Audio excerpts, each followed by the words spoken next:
రాష్ట్ర స్థాయిలోనైనా జాతీయ స్థాయిలోనైనా ర్యాంకుల్లో నంబర్ 1 నారాయణ. మీ పిల్లల ఉజ్వల భవిష్యత్తుకు నారాయణనే ఎంచుకోండి.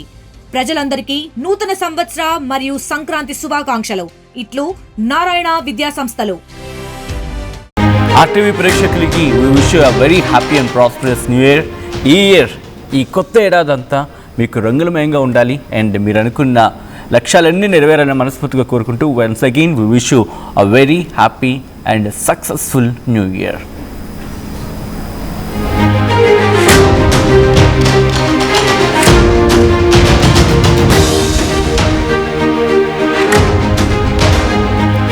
బ్రేకింగ్ న్యూస్ చూస్తున్నారు. దమ్ముందారా అన్వేష్కి సవాల్ విసురుతోంది తెలుగు ప్రపంచం. కొత్త సంవత్సరం వేళ అన్వేష్ కొత్త వీడియో రిలీజ్ చేసిన తర్వాత కూడా ఇదే మాట వినిపిస్తోంది. ఇండైరెక్ట్గా గరికపాటికి తన సవాల్ చేస్తున్నాడు, గరికపాటికి సవాల్ చేస్తున్నాడు అని అర్థం వచ్చేలా ఉందంటూ చర్చ జరుగుతుంటే అర్థం చేసుకోవచ్చు. పురాణాలపై డిబేట్ పెడితే తనతో ఎవ్వరూ గెలవలేడంటూ ఛాలెంజ్ చేస్తున్నాడు. ఏంది పురాణాలపై నువ్వు చెప్పేది ఏంది, మేము వినేది ఏంది? ఇది ప్రజల మాట. గత ఏడాదితో తను చాలా నేర్చుకున్నాను అంటున్నాడు. ఈ ఏడాదిలో తానేంటో చూపిస్తానంటూ సవాల్ విసురుతున్నాడు. తాను మారకపోతే చెప్పుతో కొట్టాలంటున్నాడు.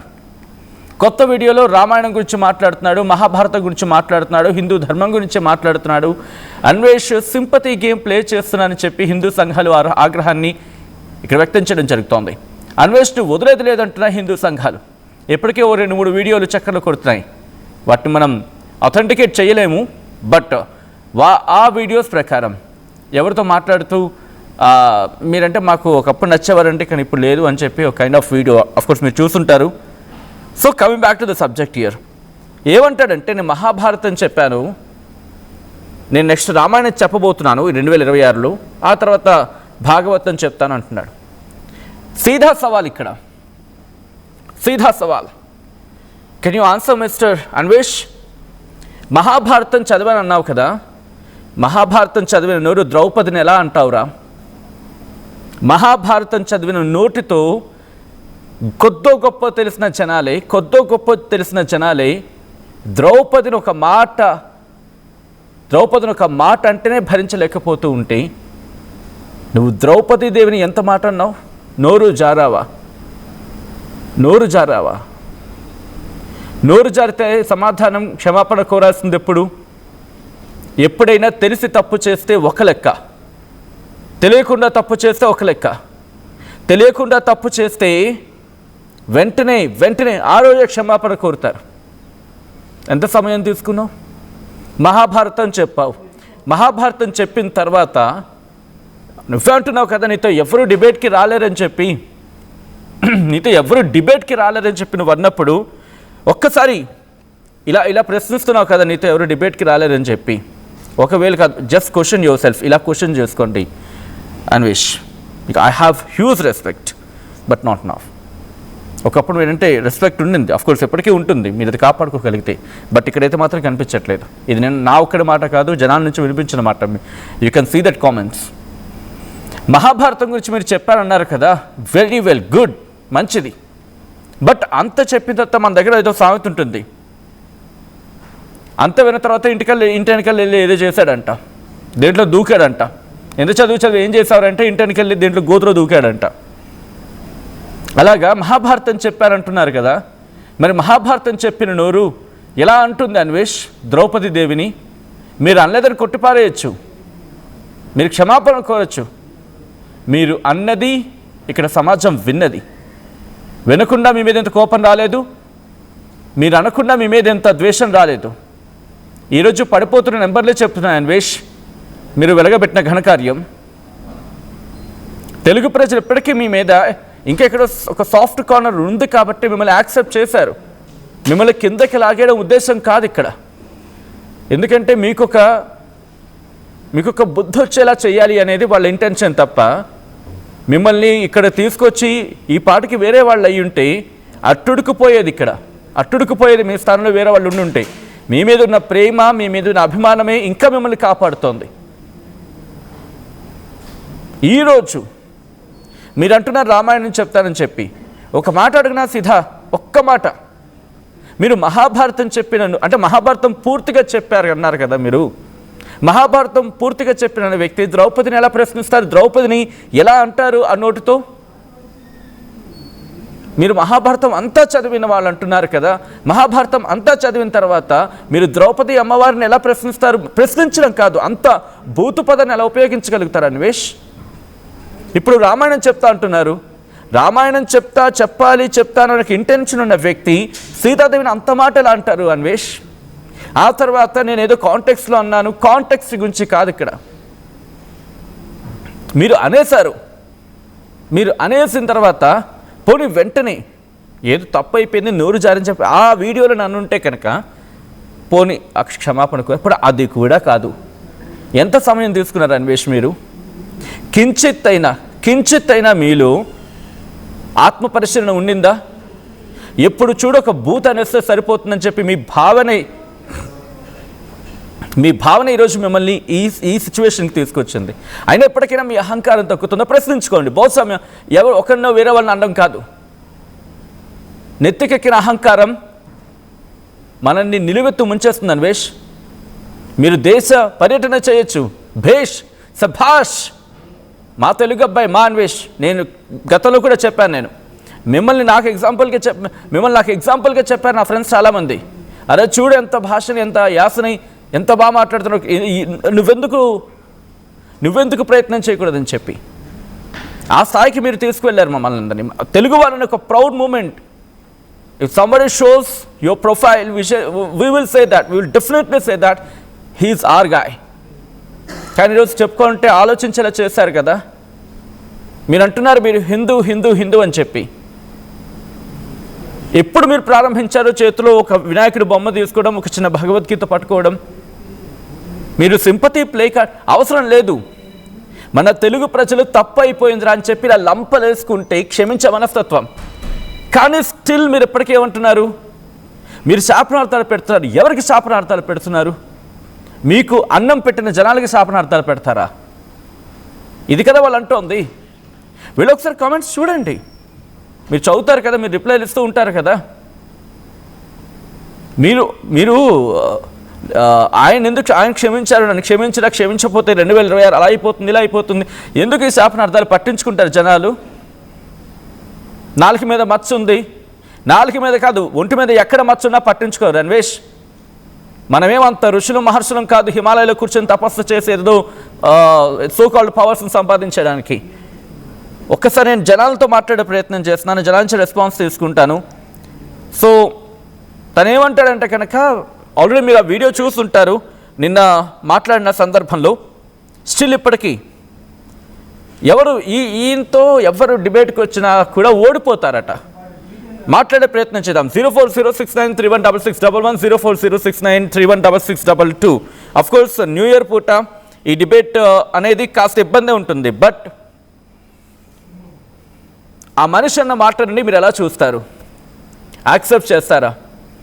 ఎవరు నాతో డిబేట్కి వచ్చినా ఓడిపోతారు, లేకపోతే ఎవరు నాతో డిబేట్కి వచ్చినా కష్టమని చెప్పి ఆ టైప్లో మాట్లాడుతున్నాడు కదా మనిషి. ఇప్పటికైనా అహంకారం తగ్గిందనుకుంటున్నారా? నేను దేవుణ్ణి అనుకుంటే తప్పులేదు, నేనే దేవుణ్ణి అనుకుంటే తప్పు అన్వేష్. నేనేకి ఇదే డిఫరెన్స్. మీరు మహాభారతం చెప్పా అన్నారు కదా, వెల్ భేష్, బహుశా మీకున్నంత జ్ఞానం కూడా మాకు ఉండకపోవచ్చు. కానీ మేము ఎప్పుడు ద్రౌపది అమ్మవారి గురించి అసలు ఆ మాట ఎలా అనిపించాలనిపించింది మీకు అన్వేష్? మీ ఇంటెన్షన్స్ ప్యూరిటీ ఉందా? Just question your self. మమ్మల్ని ఏదో అన్నం కాదు, మీరు వీడియో చేసినప్పుడు మీ ఇంటెన్షన్ ఏంటి? ఆ రోజు ఇంటెన్షన్ ఏంటి? మీరు ఏదో ఎడ్యుకేటెడ్ వీడియోస్ టైప్లో చేసినట్టుగా ఆ రోజు చేసే ప్రయత్నం చేసినప్పుడు స్టిల్ ఇప్పటికీ మిమ్మల్ని వాళ్ళు యాక్సెప్ట్ చేశారు, ప్రజలు యాక్సెప్ట్ చేశారంటే అర్థం చేసుకోండి. బట్ ఈరోజు మిమ్మల్ని వద్దు అని అనుకోవట్లే, ఇంకా గుర్తుపెట్టుకుని వద్దు అని అనుకోవట్లే. వీడికి బుద్ధి రావాల్సిందని కోరుకుంటున్నారు, వీడికి బుద్ధి రావాల్సిందే అని చెప్పి కోరుకుంటున్నారు అంతే. అందుకే ఆ నెంబర్లు పడిపోతున్న అది మీ పతనం. ఇప్పటికైనా తప్పు అయిపోయిందని చెప్పి క్షమాపణలు వాళ్ళని కన్విన్స్ చేయండి. తెలుగు ప్రజలు గొప్పవాళ్ళు అన్వేష్, మహామహులై. ఎంతటి దుర్మార్గులైనా, ఎంతటి దాష్టికాలకు పాల్పడినా వాళ్ళు మార్పు వచ్చిందని చెప్పి నమ్మితే వారిని అందరికి ఎక్కించిన ఘనత మనకుంది. మీరు మహాభారతం గురించి మాట్లాడారు అన్నారు కదా, దట్స్ సో హర్టింగ్. మహాభారతం గురించి మాట్లాడిన వ్యక్తి ద్రౌపది దేవిని ఎలా అంటారు? అంత తెలిసిన వ్యక్తి. అండ్ పైపెచ్చి ఏమంటారు ఇప్పుడు మీరు? ఎవరు నాతో డిబేట్కి వచ్చినా గెలవలేరా? Stop with this nonsense. Stop this attitude. జనాలు హర్షిస్తారు కొంత సందర్భం వరకు. ఆ నెంబర్స్ పడిపోతున్న నెంబర్స్ చెప్తున్నాయి. మీరు ఒక 20 minutes of 90 minutes మీరు వీడియోస్ చేశారు, గ్రేట్. మీరు కన్విన్స్ చేసే ప్రయత్నం చేస్తున్నారు, అర్థమవుతోంది. రోజుకు 5 వీడియోలు 10 వీడియోలు చేసేద్దాం అనుకుంటున్నారు, అది కూడా మంచిదే. మీరు మంచి కాంటెంట్ ఇస్తే ఆ కాంటెంట్ యాక్సెప్ట్ చేస్తారు, ఎంకరేజ్ చేస్తారు. ఎందుకు జనాలతో మాట్లాడే ప్రయత్నం చేద్దాం. గుంటూరు నుంచి ఎవరండి? రాజశేఖర్ గారు గుడ్ మార్నింగ్ అండి, హ్యాపీ న్యూ ఇయర్ మీకు కూడా. Good morning sir, happy new year. Rajasekhar గారు ఎలా చూస్తారు? ఇప్పుడు మహాభారతం చెప్పానన్నాడు, మహాభారతం చెప్పిన తర్వాత ద్రౌపది అమ్మవారిని అక్కడ అపహాస్యం చేసిన సందర్భం కాదు, చాలా దరిద్రమైన ముందు మాత్రం వాడు పురుగులు పడి చచ్చిపోతాడండి. సీతాదేవిని మహాభారతం ఎలడం చేసినవాడు భూమి మీద ఎవడో బతకడు. నేను చూస్తున్నాడా, వాడు పురుగులు పడి చచ్చిపోతాడు. ఎందుకంటే మన పవిత్రత, మన హిందూ ధర్మాలను మనం కాపాడుకోకపోతే ఎవరు కాపాడతారండి? ఆడు మన ఇండియా మీద పుట్టాడు, ఆడు మనిషి జన్మెత్తినాడు, అమ్మ నుంచి వచ్చినాడేనాడు. వాడు తల్లి గర్భం నుంచి వచ్చినాడు, తల్లి గురించి తెలియకుండా తల్లి గురించి మాట్లాడేది వాడు. రామాయణం కూడా చెప్తాడంట. సంజీవునిగా ఆంజనేయ స్వామి ఉన్నాడు భూమి మీద, వాడు పురుగులు పడి చచ్చిపోతాడు 41 రోజులు. చూడండి ఎందుకంత కోపం మీకు? ఎందుకంత కోపం వచ్చింది అంటే, ఎందుకంటే కోపం అంటే మన సీతాదేవిని, మన మహాభారతాన్ని, మన హిందూ సాంప్రదాయాన్ని వాడు తల్లి గర్భంలో నుంచి వచ్చినోడేగా. ఒక తల్లిని ఆడదాన్ని గౌరవిస్తున్నప్పుడు మనము ధర్మంగా ఉంటాం నేర్చుకోవాలి. ఇప్పుడు ఒకటి చిన్న ఎగ్జాంపుల్ చెబుతాను గురుగారు. విషమెత్తే ఆమె మామూలుగా ఏదైనా పరుపు రుచి చేసి పిల్లల్ని పోషించుకోగలదు. నిజాయితీ ఏంది? గడవకపోతే అడుక్కొని పిల్లల్ని పోషిస్తుంది. ఏది గొప్ప అంటారు? ఏదైనా ధర్మబద్ధంగా చేసుకుంటే ఏ పనైనా గొప్పది. గొప్పదే కదా. అడుక్కొని పిల్లల్ని పోషిస్తుంది. అక్కడ పని లేదు, అడుక్కొని పెడుతుంది. దొంగతనం, లంగితనం, వేరే పని చేయట్లేదు కదా. దయచేసి కొన్ని అభ్యంతరకర పదాలు మినహాయించే ప్రయత్నం చేయండి, ఎందుకంటే చాలా మంది చూస్తారు కాబట్టి మహిళలు ఇబ్బంది పడే అవకాశం ఉంటుంది. నేను ఒకటే చెబుతున్నాను, వాడు అన్నదానికి నడి రోడ్డు మీదకి వచ్చి కర్పూరం పెట్టి అందరిని క్షమించమని అడగండి. వాడు క్షమించమని అడగకపోతే వాడు బతుకు వ్యర్థం, వాడు పురుగులు కూడా చచ్చిపోతాడు. చెబుతున్నాగా. సరే, తన ఎలా వెళ్తాడనే తన ఇష్టం. కానీ ఇక్కడ నా ప్రశ్న ఏంటంటే అండి, మహాభారతం రామాయణ విషయంలో ఎవరు వచ్చినా సరే డిబేట్లో నన్ను గెలవగలరని అర్థం వచ్చేలా మాట్లాడుతున్నాడు. అంటే ఇండైరెక్ట్గా ఇటు గరికపాటి వరకో లేకపోతే మన వాళ్ళకో ఒక సవాల్ విసురుతున్నట్టుగా భావించాలి ఇది. ఏమండి, గురువుల్ని అనకూడదండి. గురువు అనేవాడు చాలా పవిత్రమైన వాడు నా లెక్కలో. గురువు ఎవరైనా మంచి మాటలు చెప్పేవాడు కాదు. ఒకవేళ ఇది డైరెక్ట్ గాను ఇండైరెక్ట్ గాను ఒకవేళ గరికపాటి గారిని అనుకుంటే కనుక, వారిని కనుక అనుకుంటే నిజంగా గరికపాటి వారితో కనీసం కూర్చొని మాట్లాడగలరా? వాడు బతుకు దేనికండి? గడ్డి పరకు కూడా అనవసరం అండి వాడితో మాట్లాడటం కూడా. వాడు గడ్డికి కూడా పనికిరాడు, మనం ఆవులు చేసే మేత కింద కూడా పనికిరాడు. వాడు మనిషి జన్మ ఎత్తితే, వాడికి పశ్చాత్తాప నిజంగా ఉంటే, మానవ జన్మ ఎత్తితే మనం మన హిందూ ధర్మాలు అనేంత దమ్ము ధైర్యం భగవద్గీత పట్టుకొని ప్రమాణం చేయమను, రామాయణం పట్టుకొని ప్రమాణం చేయమను. నేను చేసింది మమ్మాడి తప్పే అంటాడు. ఇప్పుడు రామాయణం మహాభారతం ఏం చెబుతుంది? మన జీవితాలు ఎట్లా జరుగుతాయో అన్ని వేల సంవత్సరాల కథ చెబుతుంది. అవే జరుగుతాయి కాదన్ను. కాకపోతే వాళ్ళు యాక్చువల్గా చెప్పాలంటే దేవుళ్ళే మానవ రూపంలో వచ్చిన వాళ్ళు జన్మ తీసుకొని వచ్చారు. ఇప్పుడు కలియుగం, త్రేతాయుగం, ద్వాపరయుగం ఇవన్నీ జరుగుతున్నప్పుడు మంచి ఉండిద్ది, చెడు ఉండిద్ది కాదన్ను. దాంట్లో పవిత్రత అనేది ఉండాలిగా మన ఇంట్లో. కానీ ఒకవేళ ఆయన ప్రవచనాలు అంటే ఆల్రెడీ మహాభారతం గురించి మాట్లాడాడు అన్నాడు. మహాభారతం ఇలా ముగిసిందో లేదో, ద్రౌపది అమ్మవారిని అంత పెద్ద మాట అన్నాడు. ఇటు రామాయణం మొదలు పెడతాడట. మరి రామాయణం మొదలు పెడితే ఆయన ప్రవచనాలు వింటారా? వాడు బొందాడు, వాడు అప్పుడు దాకా ఉంటే కదండి భూమి మీద. ఇప్పుడు ఆడదాన్ని గౌరవించలేనోడు మనిషి భూమి మీద ఎవడు ఉండడు. మహాభారతంలో ఏం జరిగింది చెప్పండి? ద్రౌపదిని అంతమంది వచ్చే కురుక్షేత్ర యుద్ధం చేయగా మొత్తం నాశనం అయిపోయారా? అంతే కదా. సీతాదేవి అమ్మవారిని పట్టుకొని వెళ్ళాడు, రావణాసుడు మొత్తం అయిపోయాడా? ఆయన కూడా అదే అంటున్నాడు కదా, నేను అలాగే అన్నాను తప్ప ఎక్కడ అఘాయిత్యం జరిగిందనో లేకపోతే వాడు తప్పులు దొల్లాడండి, చాలా తప్పులు మాట్లాడాడు. ఓ పుస్తకాన్ని తీసుకొచ్చి ఇష్టం చేశాడు. వాడు ఎక్కడి నుంచి వచ్చాడు చెప్పమనండి. ఇప్పుడు అవుట్ ఆఫ్ కంట్రీలు అంటే అవి పాడైపోయినాయి. అవుట్ ఆఫ్ కంట్రీలు చెల్లి అక్క మానవ మర్యాదలు మనకు అందరూ ఉన్నారు. అక్క పిన్ని చెల్లి అమ్మ తల్లి అందరూ భవబంధాలు ఉన్నాయి. అవుట్ ఆఫ్ కంట్రీలు ఏమున్నాయండి భవబంధాలు? ఉన్నాయంటారా భవబంధాలు వినిపించా? బట్ వాళ్ళే బాగుపడుతున్నారు, అక్కడే ఎటువంటి అఘాయిత్యాలు జరగట్లేదు అనేది ఒకటి గుర్తుంచుకోండి గురువు గారు. ఉన్న దాంట్లో తృప్తిగా కడుపు నిండా తిని కడుపు నిండా నిద్రపోయినాడు మంచోడు. 1000 కోట్ల మంచి మాట మాట్లాడారు ఉదయాన్నే. టెన్షన్ గా బతికి మామూలుగా రోగాలు వచ్చి చావటం కదండి. 1000 కోట్లు ఉన్నోళ్ళు వచ్చి ధర్మం చేయమని చేస్తాడు. ధర్మంగా లేనోడు చేస్తాడు. 10 రూపాయలైనా సరే, ఇప్పుడు నేనున్నాను, 10 రూపాయలైనా లేనోడికి ఇవ్వచ్చు, తప్పలేదు. నా సంవత్సరం దగ్గర 10 రూపాయలు ఇచ్చినా రూపాయి ఇచ్చినా నాకు ఆత్మతృప్తి ఉండింది. అర్థమైందా గురువు గారు? Right, thank you so much Rajasekhar గారు కాల్ చేసి మీ అభిప్రాయం వ్యక్తం చేసే ప్రయత్నం చేసినందుకు. నెక్స్ట్ విజయవాడ నుంచి జనార్దన్ కాల్ చేశారు. జనార్దన్ గారు నమస్తే అండి. నమస్కారం అండి. జనార్దన్ గారు మీకు ముందుగా హ్యాపీ న్యూ ఇయర్ అండి. మీకు సేమ్ టు అండి జనార్దన్ గారు. బట్ ఉదయాన్నే దీని గురించి మాట్లాడుకోవాల్సి వస్తుందని చెప్పి బహుశా ఎవరు అనుకుని ఉంటారు. బట్ తను వీడియో రిలీజ్ చేశాడు కాబట్టి మాట్లాడుకుంటున్నాం. తను పశ్చాత్తాప తన మాటలు కనిపిస్తుందా ముందు ఆ మాట మీకు? పశ్చాత్తాపం అతను మాట్లాడే మాటల్లో చూడండి ఎంత వెటకారంగా ఉందో. మీరు తెలుగు ప్రజలు, మీరు అంటే తెలుగు ప్రజలు మీరేదో తప్పు అయిపోయింది అపాలజీ అడుగుతున్నారని చెప్తున్నాను అంటున్నారు, కానీ తనంతటిగా తాను చెప్పట్లా. తనంతటిగా అది వెటకారంగా మాట్లాడుతున్నారు. చూడండి మీరు మాట్లాడే మాటలో అతను తప్పు అన్నాను అని పశ్చాత్తాపం అనేది లేదు. మెయిన్ ఒక ప్రాబ్లం మెయిన్ అతను మాట్లాడే మాటల్లో అతను చూడండి, అతను బిహేవియర్ చూసి మాట్లాడండి. ఒకటి అంటే మేము మాట్లాడడం అనుకోండి, ఏదో దాని ఏంటంటారు కల్పించి దాని ఏదో అంటారు కదా, పుట్టు కథనాల్లో ఇలా ఏదో అంటారు కదా, అందుకే మీ అభిప్రాయం మేము తీసుకుంటున్నాం. అదేనండి వెటకారంగా కనపడుతుంది. నేను అతను వీడియో చూశాను కాబట్టి అతను ఏదో తప్పు, నేను తప్పు చేశానన్నారు, తప్పు అయిపోయిందని చెప్పమన్నారు అని అంటున్నాడే తప్ప నేను చేశాను తప్పు. ఇప్పుడు శివాజీ గారు తప్పు అయిపోయింది ఏదో మాట్లాడారు, 2 మాటలు దొరినాయి.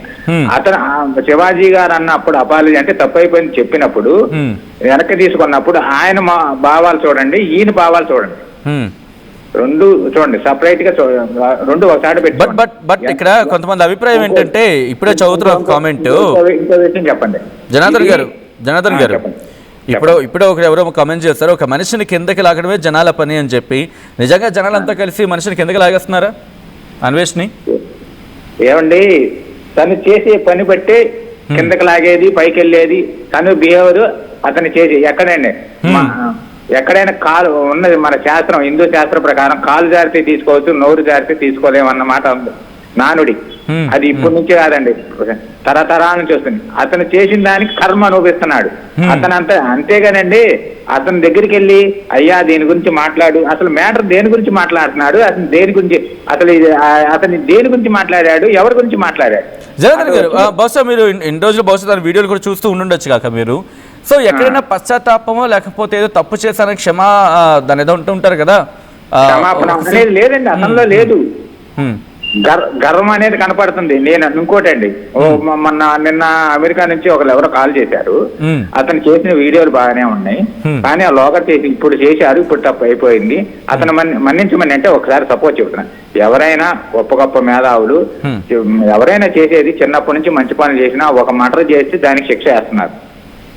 చిన్న విషయం చూడండి, శిక్ష వేస్తున్నారు. చిన్నప్పటి నుంచి తప్పులు చేస్తే శిక్ష ఇట్లా, ఒక తప్పు చేస్తే దాన్ని శిక్ష వేస్తున్నారు. అలానే ఇతనికి ఎన్ని తప్పులు చేసి ఎన్ని ఒప్పులు చేసినా, ఎంత కరెక్ట్ చేసినా, ఎంత మంచి చేసినా, చేసిన దానికి శిక్ష అనుభవించాల్సింది. ఓకే, బట్ అంటే తను అంటుంది ఏంటంటే కనుక గత ఏడాది నేను మహాభారతం చెప్పాను, నేను ఎవరు చూసారా ఎవరు చూడలేదు, అఫ్కోర్స్ ఎవరు చూడలేదు మహాభారతం, చూడకపోయినా నా మనసు కోసం ఒక ఒంటిపూట ఉపవాసం ఉండి మరి నేను చేశాను, అంత నిష్ఠగా చేశాను నేను. కాబట్టి ఇప్పుడు నేను మళ్ళీ రామాయణం ప్రారంభిస్తాను అని చెప్పి అంటున్నాడు. ఒకవేళ తను రామాయణం చెబితే కనుక చూస్తారా? తను రామాయణం చెప్తే మీరు హర్షిస్తారా? చూడండి, దెయ్యాలు వేదాలు వల్లించినట్టుండిద్దండి. అంటే మనం ఎక్కువ మాట్లాడకూడదండి. ఇంకోటండి, ఇతని గురించి ఎక్కువ డిస్కషన్ వేస్ట్, ఇంత అనవసరం సార్. అతను అతను రావాలి, అతనికి చేసిన దానికి పనిష్మెంట్ ఇవ్వాలి అంతే తప్ప ఇతని గురించి అనకూడదు. కానీ సార్ అతను ఏదో చెప్తున్నాడు, అతను ఇంకోటి అతను చేసేది ఏంటంటే వాడు పెట్టిన వీడియోలందరూ మనం చూస్తున్నాము, వాడికి డబ్బులు వెళ్తున్నాయి వాడు, అంతేగాని ముందు ఏంటంటే ముందు వాడిని డిస్కనెక్ట్ చేయాల్సిందే అంతే తప్ప వాడు పెట్టిన చెత్త వీడియోలందరూ చూస్తున్నాడు సార్. అంతే వెటకారంగా మాట్లాడుతున్నాడు. ఎప్పుడో రామాయణం పెట్టాను, ఇప్పుడు అతనికి ఏం తెలుసండి? ఏమీ తెలియకేగా. పోనీ వాళ్ళ అమ్మ పేరేంటి, ఇతని పేరేంటి, వాళ్ళ అమ్మ పేరేంటి? పోనీ అతను వేరే దేశం వేరే కంట్రీ వెళ్ళాడు, అక్కడ అలాంటి డ్రెస్ వేయించవచ్చు వాళ్ళ అమ్మ చేత, వాళ్ళ చేత డ్రెస్ వేయించవచ్చు అలాంటి. ఎందుకంటే ఒక్క నిమిషం క్షమించాలి కాక వాళ్ళ అమ్మగారి గురించి ఏం మాట్లాడద్దు. ఎందుకంటే ఏ తల్లైనా తల్లి మహిళ కాబట్టి వాళ్ళ అమ్మగారి గురించి మనం మాట్లాడే ఎవరికీ లేదు. వాళ్ళ అమ్మగారి గురించి మాట్లాడలేదు సార్. ఎందుకంటే మనం పద్ధతిగా ఉండాలి. ఎందుకంటే తప్పు చేస్తుంది అయితే కనుక తనని వాళ్ళ అమ్మగారు నేను అంటలేదు సార్. వాళ్ళ అమ్మ చీర కట్టు పద్ధతిగా ఉంది, అలా పద్ధతిగా ఉంటే తప్పేంటి? అది ఏంటంటే ఒకటి అందరూ మన అమ్మలాగా అంటారు. ఒక ఆమెనిది అనకూడదు, కానీ నేను నా భర్త దగ్గరే ఉంటాను ఇంకోటి చెప్పేదండి అనకూడదు, కానీ నేను భర్త దగ్గర వేరే వాళ్ళు చూడకూడదు. కానీ ఆమెనిది నాకు అసలు మైండ్ పోయిద్దండి, నన్ను చూస్తే కిక్ రావట్లేదు అంటది. అసలు ఏమనిద్దో అన్నదమ్ములనిద్దో ఏంటనిద్దో పిచ్చగా ఉందండి. అసలు ఈ డిబేట్ కోసం చేస్తుంటే ఇలాంటి వాళ్ళని సపోర్ట్ చేసే వాళ్ళని కూడా అసలు ఏమనాలో ఏం చేయాలో ఏమనాలో కానీ అర్థం కాని పరిస్థితి. నేను పద్ధతిగా ఉండాలంటారు, కానీ ఎదటవాడికి బాగోపోతే వాడిని నేను చూడాలంటాడు. ఏంటి సార్, ఏం పద్ధతిగా లేదు కానీ అతను మాట్లాడే మాట రాంగ్. అది అపాలజీ అడుగుతుంది కాడా వేటకారంగా అడుగుతున్నాడు, అది కరెక్ట్ కాదు. నేను అతను రామాయణం చేతి వినేవాళ్ళు లేరు, నేను చిన్నప్పటి నుంచి చెప్పొచ్చు కదను. అంటే ఇక్కడ మహాభారతం నేను చెప్పాను, ఇక్కడ నెక్స్ట్ రామాయణం చెప్పబోతున్నాను 2026లో. ఆ తర్వాత భాగవతం కూడా చెప్తాను, నాతో ఎవరైనా డిబేట్కి సిద్ధమైనా కైండ్ ఆఫ్ సవాల్ లాంటిది మాట్లాడుతున్నాడు కదా. అంటే నేను దేనికైనా సిద్ధం లేకపోతే మాట్లాడడానికి సిద్ధమైన టైప్లో మీరు ఎలా చూస్తారు అంశాన్ని? సార్ ఇందులో ఒక అతనికి ఉపయోగపడేది ఉంది సార్. ఆ రామాయణం నేను చూస్తాను, చూడండి ఆ వీడియోలు చూసి నాకు డబ్బులు వస్తాయి అని మనల్ని ట్రాక్ లో పెడుతున్నాడు సార్. అది మనం అర్థం చేసుకోవట్లా. నేను రామాయణం చేస్తాను చూడండి అంటే ఎంతమంది చూస్తారు? ఏదో అది పిచ్చో మంచో తర్వాత సంగతి. అతనికి ఉపయోగపడుతుంది, మనల్ని ట్రాక్ లో పెడుతున్నాడు అంతే తప్ప ఏమీ లేదండి. Okay thank you so much Janardhan గారు కాల్ చేసినందుకు. నెక్స్ట్ అమరావతి నుంచి నరసింహ కాల్ చేస్తున్నారు. నరసింహ గారు నమస్తే అండి. నమస్తే అండి. నరసింహ గారు, కొత్త సంవత్సరం పూట మళ్ళీ మొదలుపెట్టాడు. కొత్త సంవత్సరం కొత్తగా ఉంటుంది, దాంతోపాటు నన్ను క్షమించండి, క్షమాపణ కోరుతాను చెప్తూనే ఇటు నాతో పాటు ఎవరైనా చర్చకు సిద్ధం, అంటే నాతో చర్చకు వస్తే కనుక నన్ను ఓడించలేరు అని అర్థం వచ్చేలాగా భావం వచ్చేలా మాట్లాడుతున్నాడు. ఎలా చూస్తారు దాని? అంటే మనుషులు ఏమైనా ఆ క్షమాపణ కోరుతున్నట్టు ఏమైనా అనిపిస్తుందా మీకు? సార్ అసలు అతనికి క్షమాపణ చెప్తే దాని సీతాదేవి మాట్లాడినందుకు అతను అర్హుడే కాదు. సీతాదేవి గురించి మాట్లాడినందుకు అతను అసలు అర్హుడే కాదు. అతను అంతా పాశ్చాత్య దేశాల్లో నగరానికి ఒక అమ్మాయిని పెట్టుకొని బీబీ మీద పెట్టుకొని విద్యార్థ సీతాదేవి గురించి అతను ఏం తెలుసండి అతనికి? ఇప్పుడు తెలియదు. అతను జీవిత శర్మాంకంలో ఇంచుకొస్తాడు కదా, అప్పుడు తెలిసింది ఒక సీతాదేవి. కానీ సీతాదేవి నేనేం అనలేదు కదా, ద్రౌపది దేవి నేనేం అనలేదు కదా. అప్పుడు అలా చేశారు కాబట్టి అలా అయ్యారన్నాను తప్ప ఎక్కడా నేను ఈ పదాన్ని ఎక్కడ ఉపయోగించలేదు కదా అనేది తన మాట. మీరేమంటారు అప్పుడు? అంటే మీరు విన్నారా తన అన్న మాటలని? అతను ప్రతి విషయంలో కూడా మన భారతదేశం గురించి, మన మన విలువల గురించి, భారతదేశ విలువల గురించి అతను తప్పుగానే మాట్లాడతాడండి. ఇక్కడ ఏముందంటాడు, మరి పిచ్చోడ ఇక్కడ ఆ విలువలు ఉండబట్టే ఇంతమంది ఇన్ని మతాల వాళ్ళు ఇన్ని స్వేచ్ఛగా బతుకుతున్నారు. అక్కడ ఎక్కడ బతుకుతున్నారు వాడ? ఆ దేశాల్లో విలువలు ఉన్నాయా? విలువలు ఉన్నాయి అసలు ఆ దేశాల్లో? డబ్బు డబ్బు డబ్బు డబ్బు. అక్కడ డబ్బు ఉంటేనే బతక జరుగుతాడు. ఇక్కడ డబ్బు కానీ లేకపోయినా కానీ మాట్లాడగలుగుతాడు. ఒక మాట క్లారిటీ ఇచ్చే ప్రయత్నం చేయండి. ఇంత తెలుగు ప్రజలు ఆదరించబట్టే కదా తను అక్కడ అలా వెళ్ళగలుగుతున్నాడు అలా అనుకుంటున్నారా? అవునండి. లేకపోతే తను ఏమంటాడు, నేను ఎవరిని సబ్స్క్రిప్షన్ ఏమో అడగలేదు కదా, ఎప్పుడు సబ్స్క్రైబ్ చేయమని అడగలేదు కదా. అవునండి, అతనే చెప్పుకుంటాడు. ఒక టూర్ కి వెళ్ళటానికి డబ్బులు లేకపోతే ఇదే తెలుగు డబ్బులు వేసారు. ఆ స్టేజ్ నుంచి నువ్వు ఇలా 8 కోట్లు సంపాదించావు, 8 కోట్లు అన్నాలు వస్తాయి పిచ్చాడా? 8 కోట్లు అన్నాలు వస్తాయి. Okay, right. అంటే ఇక్కడ డిబేట్కి ఎవరైనా సిద్ధమే, అంటే ఎవరితోనైనా, అది మన గరికపాటి గారు కావచ్చు, లేకపోతే బహుశా ఎందుకంటే ప్రవచనకర్తలుగా మనకి ఇప్పుడు తెలుగు రాష్ట్రాల్లో దిగ్గజాలుగా కనిపిస్తున్న ప్రముఖమైన పేర్లలో చాగంటి గారు, అలాగే గరికపాటి గారు, వీళ్ళిద్దరి పేర్లే కదా అక్కడ వినిపించేవి. మాటండి అత్యంత హేనీయ మాటలు గరికపాటి గారు నన్ను మాటలు అనొచ్చా? విమర్శించండి, తప్పు లేదు, ఆయన విమర్శించండి, ఆ మాటలు మాట్లాడచ్చా? తప్పు కదా. ఆయన ఎంతో మందికి పొద్దున్నే లేచిన కాడి నుంచి హితబోధం చేస్తా ఉంటాడు, భగవంతుడి గురించి కానీ మనిషి విలువల గురించి కానీ, ఎట్లా ఉండాలమ్మా ఎట్లా ఉండాలమ్మని హితబోధం చేస్తా ఉంటాడు. నీకు రిటర్న్ ఇష్టం లేకపోతే మానేసి. బట్ అంటున్నాడు కదా, నేను ఆయన చెప్పేది కూడా వింటాను, ఆయన చెప్పేది కూడా నేను ఫాలో అవుతాను, ఆయన చెప్పడం నాకు ఆయన చెప్పేవి నాకు ఇష్టమే అని చెప్పి అంటున్నాడు కదా నేను రీసెంట్ గా రిలీజ్ చేసిన వీడియోలో. ఇప్పుడు స్కోర్ పడిపోతుంది కాబట్టి ఇవన్నీ ఇప్పుడు అవి కూడా హేళనగా మాట్లాడుతున్నాడండి. ఇంతకుముందు ఆయన గారు చెప్పినట్టు ఇంతకుముందు మాట్లాడిన ఆయన హేళనగా మాట్లాడుతున్నాడు. తప్పు. నువ్వు చివరి దశలో ఇక్కడ రావాల్సింది అన్వేష్, నువ్వు చివరి దశలో భారతదేశం రావాల్సింది. అప్పుడు తెలిసి దీనికి తల్లి వదిన చెల్లి విలువల్లో ఆడబూతులు విలువల్లో. Right, thank you so much Narasimha గారు. అమరావతి నుంచి కాల్ చేసినందుకు కొన్ని కామెంట్స్ వస్తున్నాయి.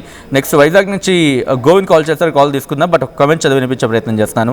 ఇది సీతాదేవి ద్రౌపది గురించి కాదు, వాడు మాట్లాడే వల్గారిటీని అందరూ ద్వేషిస్తున్నారు, వాడు సమాజానికి చాలా ప్రమాదం అని చెప్పి ఇటు ఇంకొంతమంది కామెంట్ చేస్తున్నారు. ఎటకారం ఎక్కువగా ఉంది కానీ దేవుడి మీద కాదు అనేది ఇంకొంతమంది మాట. ఇంకొంతమంది ఏమంటున్నారు? ఎస్, ఆ కమెంట్స్ మిగతా నుంచి చదివే ప్రయత్నం చేస్తాను. నెక్స్ట్ వైజాగ్ నుంచి గోవింద్ కాల్ చేస్తున్నారు. గోవింద్ నమస్తే అండి, గుడ్ మార్నింగ్ సార్. నమస్తే సార్. సార్ ఇక్కడ మీకు happy new year. Happy new year sir. Thank you sir. Govind గారు, నా అన్వేష్ గారికి అతనికి సనాతన ధర్మం మీద నమ్మకం లేకపోతే అతని ఇష్టం, అతను ఏ ధర్మాన్ని నమ్మకం వచ్చిందని మనం తప్పుపట్టాం. కానీ ఇతర ధర్మాలను గౌరవించాలి, అది హైందవ ధర్మం. అదే ఇక్కడ తను అదే అంటున్నాడు కదా, అసలు మీరెవరు నేను హిందూ కాదని చెప్పడానికి. అవును సార్, ఇప్పుడు అతను సీతాదేవి కోసం ద్రౌపది గారి కోసం ఎలా మాట్లాడాడు, దేశం కోసం ఎలా మాట్లాడుతున్నాడు సార్. అసలు మొన్నటి వరకు అతను చేసిన వీడియోలు చూసాం కదా. అతను ఏమైనా స్వాతంత్ర సమరయోధుడా? దేశానికి ఏమైనా సేవ చేశాడా? నలుగురు జనాల మీద పడి జనాలతో ఏదో వీడియోలు చేసుకొని, అంటే బెట్టింగ్ యాప్స్ విషయంలో నేనే కదా దేశాన్ని కాపాడింది, నేను ఇంత పోరాటం చేయడం వల్లే కదా. సార్ అతను ఎవరు దేశాన్ని అతను కాపాడినట్టు సార్? అతను చెప్తేనే తెలుస్తుందా బెట్టింగ్ యాప్ కరెక్టా కాదని? ఎవరికి తెలియదా? ఎవరికి నాలెడ్జ్ లేదా? అంటే నేను యుద్ధం చేయడం వల్ల, నేను పోరాటం చేయడం వల్లే కదా సుప్రీంకోర్టు వరకు వెళ్ళింది అనేది సార్. బెట్టింగ్ యాప్స్ అతను చెప్పడమే సార్. ఈ రోజు పల్లెటూరులో వ్యవసాయం చేసుకున్న వాళ్ళకి కూడా చాలా మంది చదువుకున్న వాళ్ళు ఉన్నారు, వాళ్ళకి తెలీదా బెట్టింగ్ యాప్ అనేది కరెక్టా కాదని చెప్పినారని చెప్పడానికి? ఈ రోజుల్లో అందరికీ అన్ని విషయాలు తెలుసు సార్. కానీ కాకపోతే ఏమవుతుందంటే మన స్వార్థం కోసం, అతని స్వార్థం కోసం ఈ సమాజంలో తనకు సెలబ్రిటీగా మారిపోయి నేను ఒక సెలబ్రిటీ అనుకుంటున్నారు, డబ్బులు వస్తున్నాయి కదా సార్, ఎలాగైనా మాట్లాడతారు. అతను ఏమి స్వాతంత్ర సమరయోధుడు కాదు, దేశానికి పోరాడింది ఏమి లేదు. అతని కోసం డబ్బులు సంపాదించుకుంటున్నాడు తప్ప అతను ఎవరికి ఏమైనా సర్వీస్ ఏమైనా చేశాడు సార్ ఫ్రీగా ఎవరికైనా సరే? అతను ఎవరు సార్ దేశం కోసం తప్పుగా మాట్లాడడానికి, సీతాదేవి ద్రౌపది దేవి కోసం మాట్లాడడానికి అతను ఎవరు? అసలు అతనికి ఏం సంబంధం? అతను మేమందరం నమ్ముతున్నాం సార్, మాకు హైందవ ధర్మం అంటే ఇష్టం, మేము నమ్ముతున్నాం. మిగతా మొత్తం వాళ్ళ దేవుళ్ళు ఇష్టం, అది తప్పు కాదు. కాకపోతే మా మనోభావాలు దెబ్బతినవా? అతను నేను అంటాను, వాళ్ళ ఇంట్లో ఎవరికైనా వాళ్ళ కోసం మనం తప్పుగా మాట్లాడితే అతను వింటాడా? ఊరుకుంటాడా? అతనికి ఏంటి సంబంధం అసలు? మనం మాట్లాడామంటే రెస్పాన్సిబిలిటీగా ఉండాలి. నేను బెట్టింగ్ యాప్స్ ఆఫ్ చేశానంటే ఇతను ఎవరండి ఆఫ్ చేయడానికి? ఏమైనా రాజ్యాంగమా లేదంటే ఇతను రాజ్యాంగం రచించాడా? ఇలాంటి వాళ్ళు సార్ అసలు దేశ బహిష్కరణ చేయాలి సార్. అసలు దేశ బహిష్కరణ చేయాలి మన వల్ల ఎవరికైనా. అతను ఏమైనా బెట్టింగ్ యాప్స్ ఆఫ్ చేశాను, నా వల్ల కొన్ని చాలా మందికి అన్ని విషయాలు తెలుస్తాయి, ఇతను తెలియకపోతే ఎవరు తెలియదు. ఇతను ఒక్కడే దేశ విదేశాలు తిరుగుతున్నాడా? ఆ దేశంలో ఉన్న వాళ్ళు ఇంతకు ముందల్లా ఇండియా నుంచి వెళ్ళలేదా? ఎవరికి తెలియలేదు. రైట్, ఇలాంటి వాళ్ళకి అరెస్ట్ చేయాలి సార్, కన్ఫామ్ గా అరెస్ట్ చేయాలి, ప్రభుత్వాలు కూడా చర్యలు తీసుకోవాలి సార్, అది నా మనవి. Right Govind, thanks for calling. Next Shirdi నుంచి నాగరాజ్ కాల్ చేస్తున్నారు. నాగరాజ్ గారు నమస్తే అండి. నమస్తే సార్. నాగరాజ్ గారు ఇప్పుడు తను ఏమంటాడంటే, నేను ఇక్కడి నుంచి ఇంకెక్కువ కష్టపడతాను, 2026 నుంచి రోజుకు 18 గంటల పాటు కష్టపడతాను, ఒక్క సెకండ్ ఒక నిమిషం తక్కువైనా చొప్పించుకోవటం అంటున్నాడు. సో ఎలా చూస్తారు? 18 గంటలు తను కష్టపడతా అంటున్నాడు. అది మీరు గమనించట్లేదు, రివర్స్ యాంగిల్ లో అతను స్టార్ట్ చేస్తున్నాడు, అది గమనించుకోవాలా. ఇప్పుడున్న సబ్స్క్రైబర్స్ అందరం అన్ఫాలో కొట్టి దాదాపు 4 రోజులు అవుతుంది. మిగతా వాళ్ళు కూడా ఎందుకు అన్ఫాలో చేయట్లేదు, రిపోర్ట్ కొట్టట్లేదు, వాళ్ళ యొక్క వ్యక్తిత్వానికి వదిలేస్తున్నాం. కానీ ఇట్లాగా రోజు పెట్టేడిపోతుంటే దేశంలో ఎన్నో సమస్యలు జరుగుతుంటే ఆ సమస్యల మీద నరేంద్ర మోడీ గారు కానీ మా పవన్ కళ్యాణ్ గారు తెగ పోరాడుతున్నప్పుడు కనీసం ఇంగిత జ్ఞానం లేకుండా, ఈ సబ్స్క్రైబర్స్ కొంచెమైన ఆలోచన విధానం లేకుండా అతను ఒక్కనే పిచ్చి పిచ్చి బొమ్మలతోటి ప్రేరేపణ చేసే వాటిని ఫాలో చేయడం అనేది అది చాలా చండాలంగా ఉంది, ఏమీ చేయాలి. ఇప్పుడు మన మనస్తత్వాన్ని మార్చుకోవాలి. ఏదైతే సబ్స్క్రైబ్ చేస్తున్నారో వాళ్ళని చెప్తే చండాలంగా చివరికి నేను గుర్తించున్నట్టే కదా, నేను అన్సబ్స్క్రైబ్ చేయబట్టి నేను నిలబడ్డా. వాడు నన్ను చెప్తున్నాడు, మా సీతాదేవి అమ్మవారిని అవమానించాడు, హిందూ ధర్మాన్ని హేళనగా మాట్లాడుతున్నాడు అని చెప్పి మేము సబ్స్క్రైబ్ చేసాం, రిపోర్ట్ కొట్టాం. అలాగే మీ దాన్ని ఇప్పుడే మేము హ్యాష్ ట్యాగ్ చేసి ఆల్రెడీ ట్విట్టర్లో పోస్ట్ చేసాం, ఫేస్బుక్ లో కూడా పంపించాం, అన్ని ప్రొసీజర్స్ అన్ని చేసేసాం. ఇంకోటి కూడా ఒకటి రిటర్న్ గా మెయిల్ కూడా హోమ్ అఫైర్స్ కి రాశాను, ఆల్రెడీ నిన్న రాశాను, నేను ఈ ఛానల్ కూడా తెలియపరిచాను, చాలా సీరియస్ యాక్షన్ తీసుకోమని. నెక్స్ట్ మోడీ గారు ఖచ్చితంగా ఇతని మీద చర్య తీసుకున్న టైం అనేది కొన్ని గంటల్లోనే ఉంది, తొందరపడబాటుంది. ఇతని మటుకు చుట్టూ పట్టుకుని లాక్కొచ్చి ఇండియాలో నిలబెడతారు. ఎందుకంటే ఇంత నీచంగా ఉంది. పెద్ద ఆయన గరికపాటి ఆయన చెప్పే నీతుల కోసం పొద్దున్నే లేవగానే సుప్రభాతం వినేసి అది చెప్పే 4 మాటలు విని ఒక సంస్కారవంతంగా నడుపుకుంటూ వెళ్తారు. అలా కాకుండా ఎంత నీచంగా మాట్లాడుతున్నారు. ఆయన సవాలు జరిగింది, వీరికి చదువు సంజలైన ఎలా మాట్లాడుతున్నారు. వాళ్ళ కుటుంబీకులు ఒక్కరిని ఎవరైనా సరే ఏదేది మాట్లాడే వాళ్ళు ఎవరైనా ఉన్నారో ఎవరైనా పొరపాటు ఈ రోజు కొన్ని ఛానల్ ద్వారా మాట్లాడలేదు. మీ ఛానల్ ఎంతో చక్కగా కంటిన్యూ చేస్తుంది ఈ కార్యక్రమాన్ని. దీన్ని నిర్విఘ్నంగా కంటిన్యూ చేసి వారు సబ్స్క్రైబర్స్ మొత్తం తగ్గించి వారిని ఇక్కడ తీసుకొచ్చి నిలబెట్టినప్పుడు ఈ ఛానల్ ద్వారానే తిరిగి మనం మాట్లాడాలా. రైట్, తను అంటుంది అంటే మహాభారతం గురించి నేను చెప్పాను, మహాభారతం గురించి చెప్పినప్పుడు ఎవరు చూడలేదు, అయినా నాకేం పర్వాలేదు, నేను నా కోసం చేశాను, ఉపవాసం ఉండి మరీ చేశాను, ఒంటిపూట ఉపవాసంతో ఉండి మరీ చేశాను, రాబోయే రోజుల్లో రామాయణం గురించి కూడా నేను మాట్లాడబోతున్నాను ఏడాది, ఆ తర్వాత భాగవతం గురించి కూడా తను ప్రసంగిస్తాడో లేకపోతే ప్రవచనాలు చెప్తాడు. మరి ఒకవేళ కనుక అన్వేషణ ప్రవచనాలు చెప్తే మీరు వినేందుకు సిద్ధంగా ఉన్నారా? అంటే ఈ రామాయణానికి సంబంధించి కావచ్చు లేకపోతే భాగవతం. నాగరాజ్ గారు సార్, మీ ద్వారా వింటున్న అందరికి కూడా నేను చెప్పే విన్నపం ఏంటంటే, వాడు ఉంటున్న సంస్కృతి ఏంటండి, అక్కడ వీడు మడి ఆచారాలతో కూర్చొని ఆ ఉపవాసాలు ఉండి నేను మహాభారతం చెప్పాడు వినలేదు, రామాయణం బిగ్నీలు వేసుకొని చిన్న చిన్న చెడ్డీలు వేసుకొని రోడ్ల మీద తిరుగుతా వాడు మహాభారతం చెప్పడం వినేదండి. మనకు ఒక పద్ధతి సంస్కారం ఉంటుందండి, సంస్కార యోగ్యత ఉన్న వాళ్ళు చెప్తే ఎవరైనా వింటారు, అంతేగాని వారు చెప్తే ఎవరు వింటారు? అంటే వీడు ఏంటంటే అవన్నీ ప్రమోట్ చేయలేదు కాబట్టి తిరిగి అవన్నీ ప్రమోట్ చేసుకుని పోగొట్టుకున్న సబ్స్క్రైబర్స్ మళ్ళీ తెచ్చుకోవాలా అనే ఉద్దేశం, రివర్స్ ట్యాప్ అనమాట. అతను మాటలు ఎవరు విశ్వసించద్దు, అతని మీద ఇంకా పోస్టింగ్ పెట్టండి ఫేస్బుక్ లోను అన్ని చోట్లను